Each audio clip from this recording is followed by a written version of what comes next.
예, 안녕하세요. 오늘은 과외 생태계에 대해서 좀 소개를 해보려고 해요. 뭐 대학교 때부터 해서 과외도 하고 직장 다니면서도 하고 솔직히 학교 다니면서는 이렇게 누군가를 이제 돈을 받고 가르친다는 행위 자체가 불법이어서 그럴 때는 못하지만 계속 뭐 지금까지도 뭐 과외를 하고 있는데 이 과외 생태계가 어떻게 돌아가는지 모르시는 분들이 계셔서 우선은 뭐 과외 선생님을 잘 고르는 방법, 과외 알선 업체에서 뭐 피해를 보지 않는 방법, 뭐, 뭐 여러 가지들 뭐 궁금하신 부분들이 있으실 텐데 우선은 이 과외를 어떻게 구하고 이게 어떻게 돌아가는 건지를 먼저 아셔야 되지 않을까 하는 생각에 컨텐츠를 만들어 보게 됐는데 우선은 이 동영상은 뭐 과외를 구하시는 부모님이나 학생들 그리고 과외를 받고 있는 학생들 그리고 과외를 하시는 선생님들 그리고 전문 과외를 하고 싶어 하는 대학생들이나 뭐 졸업하신 분들, 뭐 기타 등등 과외와 관련되어 있는 일이나 이것을 뭐 알고 싶어 하시는 분들이 들으면 굉장히 괜찮을 것 같다라는 생각이 들었습니다. 우선은 뭐 과외는 대학생 과외랑 전문 과외가 있죠. 대학생 과외야 뭐 재학생들이 하는 것을 대학생 과외라고 하고 이거 이런 경우에는 뭐 교육청에다 신고 따로 안 하시고 그냥 하셔도 되고 예. 뭐 거기에서 수익이 발생을 해도 뭐 사업자 등록이나 뭐 프리랜서 뭐 이런 것들도 굳이 안 하셔도 되죠. 예. 그래서 뭐 이런 것들이 있고 대학생 과외야 뭐 대부분 아실 테고 대학생 과외라는 거는 뭐 대학생, 대학원생까지도 포함이 되죠. 전문가회 같은 경우에는 두 가지 부류가 있어요. 왜냐면은 진짜 전문적으로 개인이 하는 거. 예. 뭐 직장 다니면서 알바하고 이런 거는 뭐 대학생과회나 뭐 비슷한 거죠. 예, 투잡으로 하는 거니까. 그렇다고 뭐 전문성이 떨어지거나 이렇지는 않거든요. 물론 대학생 과외도 뭐 전문성이 떨어진다라고 제가 비판할 수는 없는 거예요. 실력 있는 대학생들도 많거든요. 예. 그래서 전문과외 하시는 분이 있고요. 전문과외는. 그리고 두 번째는 회사에 소속돼서 예. 그래서 거기서 월급 뭐 학 플러스 뭐 수당 이렇게 해가지고 과외하시는 선생님들 이렇게 해서 두 종류가 있다라고 생각하시면 돼요. 네. 뭐 그 회사에 소속되어 있는 선생님들은 뭐 복장도 규제가 있고 뭐 그렇더라고요. 그리고 예, 저 같은 경우에는 과외하는데 굳이 그렇게 회사 소속으로 하면은 누구 배부르게 하는지 모르겠네요. 예. 그렇게 되고요. 전문 과외 선생님이 됐건 뭐 대학생 과외 선생님이 됐건 과외를 구할 때는 보통 어떻게 하느냐? 이거 예전에 썼던 그런 방법들인데 인터넷 과외 사이트 있죠? 인터넷 과외 사이트에서 이제 실시간으로 계속 들어가 가지고 그 동네 내가 하고 싶은 동네나 과목 맞는 학생들 그리고 무엇보다도 이제 과외비가 일하는 거와 나의 능력에 맞게끔 책정이 돼 있는지 보고서 이렇게 해서 개인이 이제 인터넷 과외 사이트에다가 뭐 한 달에 뭐 3만 5천 원 뭐 이렇게 하면은 정보 공개도 되고 뭐 이렇게 해서 구했었던 시절이 있는데 그 사이트 중에서 제일 괜찮았던 게 그냥 제 생각에는 과외 코리아? 예. 저도 과외 코리아 많이 했었는데 많이 좀 예, 하락세로 들어섰어요. 뭐 튜터라는 것도 있고 뭐 과외 왕이라는 것도 생기고 그랬었는데 이렇게 사이트로 해가지고 뭐 구하는 시대는 좀 지난 것 같아요. 학생들도 거기다 등록하는 것도 그렇게 뜸하고, 예. 왜냐면은 그런 사이트에서는 어떤 공정되지 않은, 그리고, 예, 투명하지 않은 그런 단점이 있어서 거기서 구한 선생님들한테 피해 보신 분들이 좀 있으셨던 것 같아요. 그렇다고 사이트에서 그거를 제재하거나 컨트롤할 수가 없어서 그게 자꾸 하향세로 계속 가더라고요. 그래서 저 같은 경우 요즘에 뭐 검색도 안 해보는데 예, 그런 경우도 있고 과외 카페 가입해가지고 하는 그런 것들도 있는데 뭐 지역 카페에다가도 그렇고 이런 과외 카페에서도 뭐 학생들이 그렇게 많이 올리는 것 같지는 않아요. 찾아보기도 힘들고 검색하기가 예, 그렇게 뭐 자세하게 돼 있는 것도 아니고 뭐 카테고리가 돼 있는 것도 아니라서 일일이 다 이렇게 읽어가면서 이렇게 구하는 것도 번거롭더라고요. 그리고 뭐 지역 카페 같은 경우에는 돈 주면은 뭐 마음껏 예, 영업을 할 수 있는 그런 시스템이에요. 보면은 지역 카페들이 처음에는 뭐 지역 주민들끼리 이렇게 모여서 만들었지만은 어떤 지역 같은 경우에는 그거를 돈 받고 팔아가지고 홍보회사나 뭐 광고회사에다 팔아서 그 광고하려면 돈 내야 돼요. 그래서 뭐 대형 학원이나 좀 돈 있는 원장님들이 카테고리 하나 이제 돈 주고 사가지고 거기에다가 뭐 학원 홍보도 하고 그런데 거기에서 뭐 댓글 하나 잘못 남겼다가 저 같은 경우에는 뭐 카페에서 쫓겨나기도 해본 적이 있었고 되게 웃기더라고요. 그래서 예, 그것도 별로 그냥 저는 예, 별로 추천하고 싶지도 않고요. 그리고 이제 과외업체를 통해서 하는 방법이 있는데 과외업체도 두 종류로 나뉘는 것 같아요. 하나는 이제 좀 공증돼 있고 좀 입소문도 나고 여러 사람들이 이용하는 그런 유명 업체들이 있고 두 번째는 이제 과외 알선만 하는 거죠.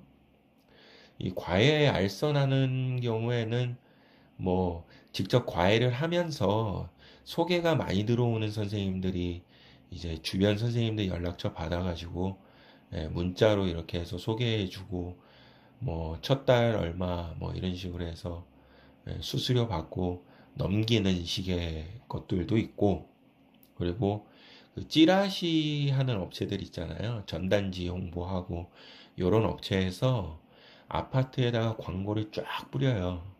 쫙 뿌린 다음에 전화 오는 거를 과외 사이트나 이런 데서 알아놓은 과외 선생님들한테 연락해서 주먹구구식으로 연락해서 연결하고 수수료 받는 요런 식의 것들이 있고 요런 식으로 만난 경우에는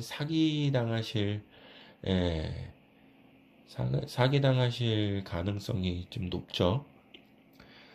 그리고 또 이제 과외하시다가 사이트 만들고 뭐 해서 이제 시작하시는 분들도 계시는데 뭐 그런 업체들은 보통 이렇게 해서 얘기를 할 거예요. 뭐 과외하시는 선생님들끼리 이렇게 모임을 만들었다. 뭐 이런 식으로 얘기를 하더라고요, 저한테.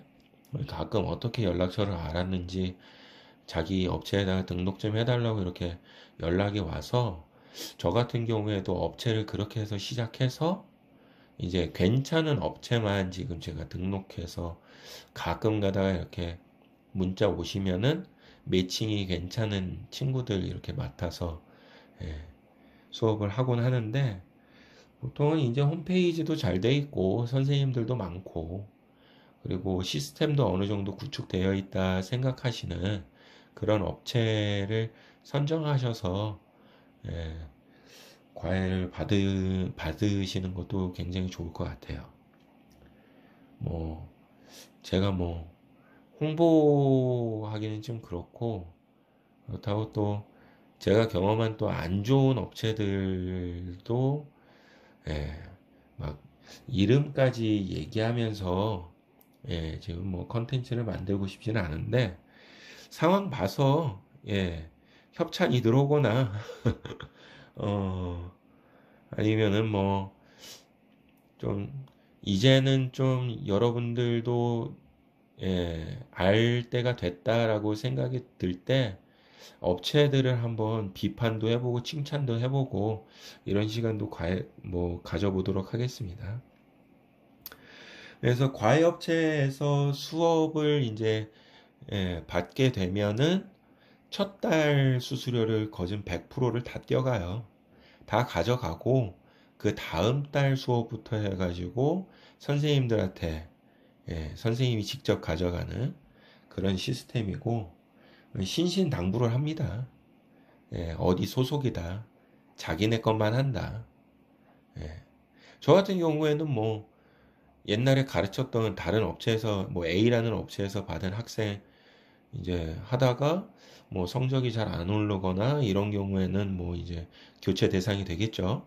그렇게 해서 있는데 다른 업체 B라는 업체에서 이제 소개가 들어와서 예, 또 가는 경우도 있는데 그걸 이제 미연에 방지하고자 학생 정보 받을 때 이제 이름부터 보죠. 그래서 뭐 이름이 이제 그 학생이다. 이러면은 이 학생이 이래 이래 해서 내가 이랬던 학생인데 이 학생은 다른 선생님 소개시켜 주시는 게 좋을 것 같습니다. 이렇게 또 이제 얘기를 해주거든요. 그래서 보통 과외하는 선생님들 홍보를 직접적으로 안 하시는 선생님들은 홍보비다 생각하고 그 업체에다가 막 두세 군데 많게는 뭐 다 그냥 등록해버리죠. 왜냐하면은 가만히 있어도 소개가 들어오고 그러니까 예. 과외업체를 요새는 제일 많이 선호하고 학부모님이나 선생님들이 제일 많이 선호하는 방법이 아닌가 이렇게 생각이 됩니다. 그리고 또 과외 구할 때 어떻게 하느냐면은 또 직접 홍보하는 방법이 있죠. 뭐 아파트에다가 이제 게시물 프린트 해가지고 일일이 돌아다니면서 붙인다든지 아니면은 아파트들 돌아다니면서 이제 문에다가 다 꽂는 거죠. 근데 어, 꽂을 때 뭐 문제되지는 않는데 걸리면은 1회 경고 2회 때는 이제 뭐 예, 무단 주거 침입 뭐 이런 걸로 해서 경찰서에 신고하기도 한다는데 그런 거는 좀 법 지켜가시면서 예, 무절제하게 하지 마시고 저 같은 경우에는 가끔 뿌려 봤었는데 별 효과는 없어가지고 지금은 안 하거든요. 뭐냐면은 이제 수업하는 학생 내 어차피 번호를 알아야 들어갈 수 있잖아요.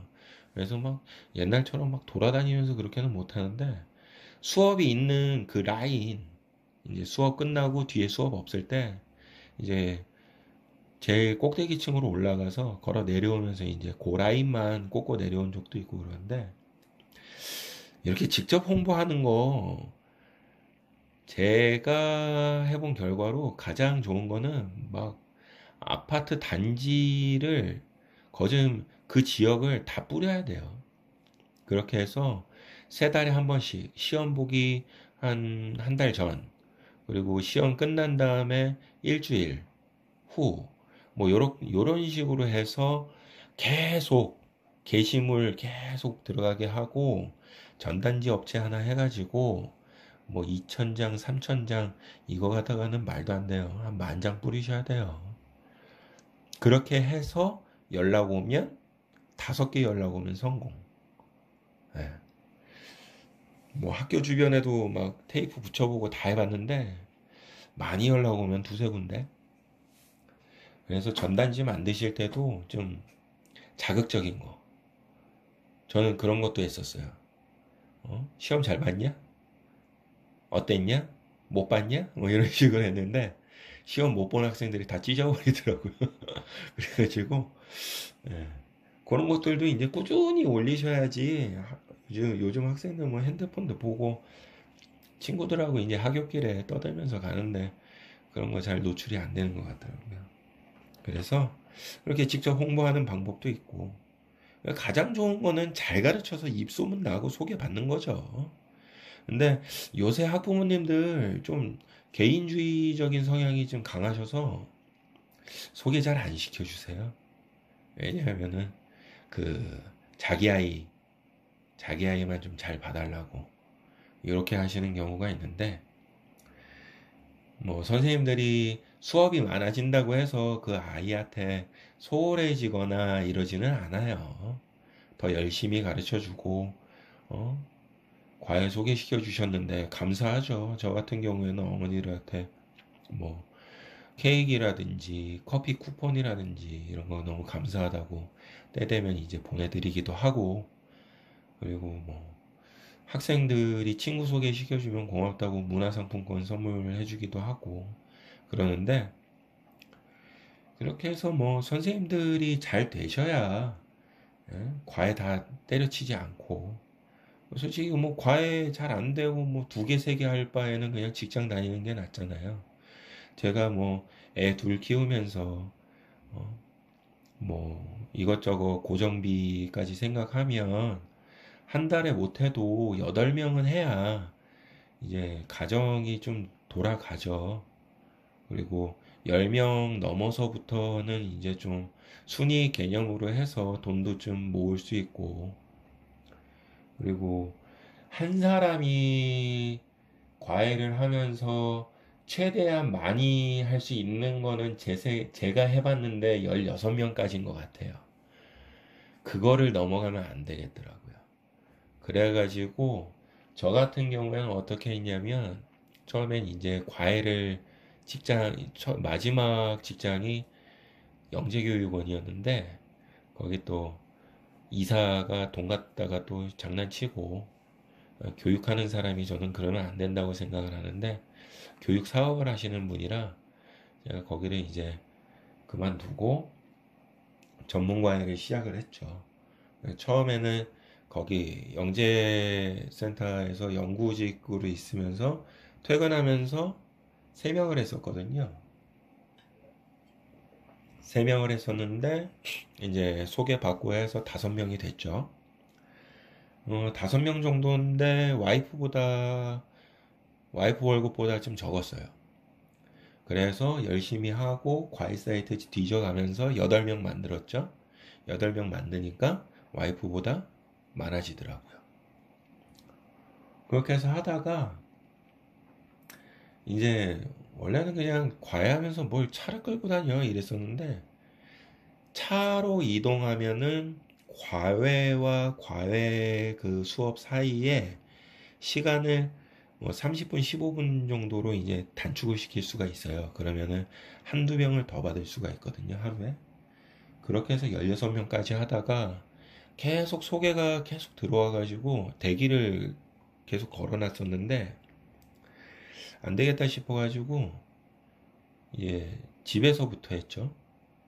A 지역이 저희 집이면 A 지역에서 하다가 이제 아이들을 묶어버리니까는, 어, 2사람 정도, 3사람 정도 가르칠 정도의 시간에, 많이 가르칠 수 있으니까 수익이 더 생기고, 나머지 시간에는 공부방에만 있는 게 아니라, 공부방을 전문적으로 한 게 아니라 과외를 계속 했죠.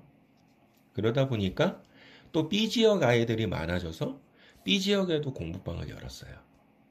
그렇게 하니까 혼자서 소화할 수 있는 인원이 3시간이라고 생각을 했을 때, 공부방 수업이 월수금 3시간, 화목토 3시간, 그리고 나머지 시간은 과외. 이렇게 하니까 최대 많이 받았을 때가 32명? 왜냐하면 저는 공부방도 과외식으로 했거든요.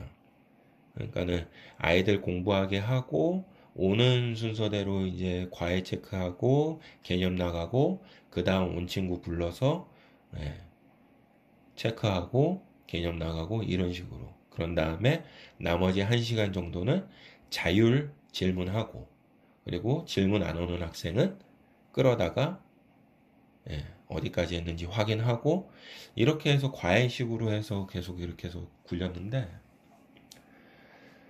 그 인원이 넘어가면은 제가 힘들어서 과외의 질도 떨어지고 아이들한테 질문 받을 시간이 없더라고요. 그렇게 했을 때 공부방도 다른 뭐 해법이나 이런 막 뭐 7만 원, 8만 원, 뭐 비싸면 17만 원 이렇게 받는 공부방 개념이 아니라 과외식의 공부방으로 했을 때 비용도 뭐 한 3, 40만 원 정도 한 사람당 이렇게 받으니까 과외랑 비슷하잖아요. 대신 과외보다는 10만 원에서 5만 원 정도 이제 싸게 해드리고 그렇게 했었는데 그것도 되게 괜찮은 방법이었어요. 제가 30대 때 그렇게 해서 했었으니까 예, 그렇게 해서 하다가 지금은 코로나 전에 저희 아들이 이제 걸어 다니기 시작하고 그러면서 저도 뭐 교육을 하는 사람인데 제 자식 정신적인 건강과 교육을 위해서 과감하게 이제 다 정리를 하고 이제 학원도 했었는데 학원도 접고 예, 지금 과외만 하면서 지금 유튜브도 하고 좀 가족들하고 지금 시간을 좀 많이 보내야 될 시기라 그렇게 하고 있는데 아무튼 뭐 그렇게 해서 하는 방법도 있어서 예, 가장 좋은 거는 선생님들이 열심히 진심을 담아서 마음을 담아서 아이들을 대하고 예, 성적을 올려주고 아이가 점점 발전하는 나아지는 모습을 부모님들이 보시면 소개도 시켜주실 거고 예, 그러니까요 예, 열심히 가르치시는 게 가장 좋은 홍보 방법이다 이렇게 말씀드릴 수가 있겠습니다. 우선 뭐 오늘 과외 생태계에 대해서 대충 뭐 말씀드려봤는데 뭐 다들 장단점은 있어요. 예, 뭐 선생님들이 뭐 수수료를 떼어가면서도 그렇게 해야 되냐 이런 부모님들도 계시고 어디 소속이냐 이런 거를 처음에는 따지시겠지만 중요한 거는 그 선생님의 스펙이나 이런 게 문제가 아니라 그리고 어떤 업체에서 소개를 받았느냐 어디 출신이냐 이런 게 다 중요한 게 아니거든요. 아이와 얼마나 잘 맞느냐, 호흡이 잘 되는지, 그리고 아이가 얼마큼 선생님을 잘 따르고 마음을 열었는지 확인하시고, 선생님들 믿고 어머니들 맡겨주시고, 그리고 선생님들은 책임감 있게 수업 빼먹고 수업 시간 막 늦고 막 바꾸고 이러지 마시고, 최선을 다해서 수업 준비 잘 하시고, 이렇게 해서 수업 하시는 게 가장 바람직하고 아름다운 과외가 아닐까 이렇게 생각이 됩니다. 나중에 뭐 제가 지금 과외만 한다고 해서 과외만 계속 올리는 게 아니라 다음에는 제가 학원 운영했던 거 토대로 해서 학원도 참 쓰레기 원장들 많고 이상한 부모들도 많고 그렇습니다. 그래서 그거에 대해서 이제 학원 생태계에 대해서도 낱낱이 한번 파헤쳐 보고 요 과외 생태계 같은 경우에는 나중에 과외 업체를 한번 제가 탈탈 한번 털어 보도록 하겠습니다. 그러니까 다음 시간에 또 기대해 주시고 예, 많이 청취해 주시고 봐주시고 예, 그랬으면 감사하겠습니다. 다음에 또 뵙겠습니다.